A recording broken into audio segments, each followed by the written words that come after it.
ایک ہی کہتے ہیں کہ پہلے فتویٰ دیا کہ جوڑے تو آسمانوں پہ بنتے ہیں، جوڑے کوئی آسمانوں پہ نہیں بنتے ہیں، یہ جملہ کہنا غلط ہوتا ہے۔ آسمانوں پہ بننے کا یہ لفظ کہنے کا مطلب یہ ہے کہ ہم یوں تصور کریں کہ اصل میں تو جوڑے اللہ کی مرضی سے بنتے ہیں۔ اللہ نے جس کے لیے جو عورت مخصوص کر دی، جس عورت کے لیے جو شوہر مخصوص کر دیا، وہی اس کا شوہر، وہی اس کی بیوی بنے گی، کوئی اس کو ختم نہیں کر سکتا اور اپنے وقت پر ہوگا۔ اب یہ تو ایک اصل مسئلہ ہے۔ اب آپ کہیں جوڑے آسمانوں پہ بنتے ہیں تو یوں تصور میں آئے گا کہ جیسے اللہ تعالیٰ آسمان پر ہے اور وہاں اس نے یہ جوڑے مختص کر دیے۔ جوڑے تو مختص اللہ نے کیے لیکن وہ آسمان پر تو نہیں ہے، تو یہ کہنا جی جوڑے آسمان پہ بنتے ہیں، یہ غلط محاورہ ہے، یہ عام لوگوں نے چھوڑ دیا کسی نے فضا کے اندر اور ہم اس کو قبول کر لیتے ہیں، تو اس کو ہرگز نہ کہیں، بلکہ اس کے اندر کوئی سخت حکم بھی لگ سکتا ہے، کفر کا حکم بھی لگ سکتا ہے، اس لیے احتیاط کیجئے۔ دوسری بات یہ ہے کہ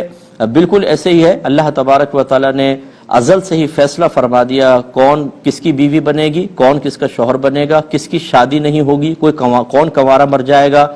اور کس کی شادی ہو کے نہیں چلے گی، ختم ہو جائے گی۔ لیکن یہ ضرور ہے کہ اگر ہماری کوتاہی سے ختم ہوئی ہے تو اس کو اس کی سزا ضرور ملے گی، لیکن بہرحال یہ فیصلے ازل سے ہو چکے ہیں، لہٰذا کسی بہن کا یہ کہنا کہ جی وہ شخص مجھے مل جائے، کسی مرد کے دعا کرنا وہ عورت مل جائے، یہ غلط ہوتا ہے، اس کو منع کیا ہے۔ ہاں یوں کہہ سکتے ہیں کہ اللہ تبارک و تعالیٰ جس سے تو نے میرا عقد رکھا ہے اگر وہ میرے حق میں بہتر ہے، یا اگر اس کے ساتھ رکھا ہے اور یہ میرے حق میں بہتر ہے تو اس معاملے کو آسان کروا دے، لیکن مخصوص شخص کو سامنے رکھ کر یا مخصوص اوصاف کو سامنے رکھ کر دعا کرنا کہ مجھے ایسا ہی شوہر چاہیے، مجھے ایسی بیوی چاہیے، یہ ہرگز نہ کریں۔ وجہ اس کی یہ ہوگی کہ فیصلہ پہلے ہو چکا ہے، اللہ تعالیٰ اپنے فیصلوں کو آپ کی خواہشات کی وجہ سے بدلے گا نہیں۔ آپ نے کی شادی ہوئی اور ویسا نہیں ملا تو پھر شیطان فوراً ذہن میں ڈالے گا کہ دیکھو تم نے کتنی دعا کی لیکن اللہ نے تمہیں کیسا شوہر دے دیا، تمہیں کیسی بیوی دے دی، حالانکہ وہ تو اپنے فیصلے نہیں بدلتا نا۔ لا مبدل لکلمات اللہ،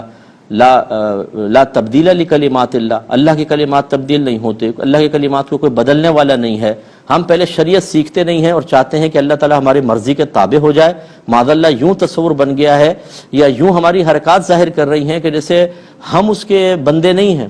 وہ مطلب یہ کہ معاذ اللہ ہمارا ماتحت ہو گیا، اس لیے ہماری ہر دعا قبول ہونی چاہیے ورنہ ہم ناراض ہوں گے۔ اس کا کہنا مانے نہ مانے، نماز ہم نہیں پڑھتے، روزہ ہم نہیں رکھتے، زبان کی حفاظت ہم نہیں کرتے ہیں، رزق حلال کی طرف ہم کامل طور پر آتے نہیں ہیں، ہم کچھ بھی نہ مانیں، اللہ تعالیٰ ہماری مانے، اس لیے تھوڑا سا اس پر توجہ کرنی چاہیے، یہ چیزیں صحیح نہیں ہیں۔ ایک ہی کہتی ہیں کہ جب سب لکھا ہوا ہے، کسی نے کہا جب سب لکھا ہے تو پھر عمل کیوں کریں، اور جس کا جہنم لکھا ہے وہ جہنم میں جائے گا۔ دیکھیں آپ یوٹیوب پہ جائیے اور وہاں پہ تقدیر کا بیان بائے مفتی اکمل لکھیے گا، آپ کو پورا تقدیر کا بیان مل جائے گا۔ مسائل جو ہدایت، گمراہی، نیکی، بدی، اسلام، کفر کے ہوتے ہیں، اس میں اللہ تبارک و تعالی نے ہمیں ایک طرح کا اختیار دیا ہوتا ہے، اسی لیے ہمیں عقل دی ہے، انبیاء علیہ السلام، آسمانی کتابیں، یہ تمام چیزیں اہتمام کی ہیں جو ہدایت کی طرف لے کے جاتے ہیں۔ اس کے علاوہ کچھ رکاوٹیں بھی پیدا کی ہیں، جیسے شیطان ہے، نفس ہے، دنیا ہے، مخلوق ہے، اور یہی تو ہمارا امتحان ہے کہ ان چیزوں میں آپ چاہیں تو اپنی مرضی سے کفر اختیار کر لیں، آپ چاہیں تو اسلام اختیار کر لیں۔ اب جب آپ اپنے آپ کو کنٹرول کر کے شریعت کے تابع رکھ کر اپنے آپ کو اسلام کے قریب رکھتے ہیں یا اسلام قبول کرتے ہیں، اس پر آپ کو انعام ملے گا، اور اگر آپ دوسری طرف جاتے ہیں تو یہ اللہ کے زبردستی لے جانے سے نہیں ہے، آپ اپنے قدرت و اختیار سے گئے ہیں، اسی کی آپ کو سزا ملے گی آخرت میں۔ صحابہ کرام علیہم رضوان نے بھی یہی کویسچن کیا تھا کہ یا رسول اللہ اگر سب کچھ لکھا جا چکا ہے تو عمل کاہے کا رہا؟ نبی کریم صلی اللہ علیہ وسلم نے فرمایا تم عمل کرتے رہو، اللہ تبارک و تعالی نے جس کے لیے پیدا کیا ہے اس کے لیے وہ آسان کر دے گا۔ جس کی تشریح توضیح یہی ہے کہ اللہ تعالیٰ نے جو مطلب یہ کہ معاملات وہاں لکھے ہیں لوح محفوظ پر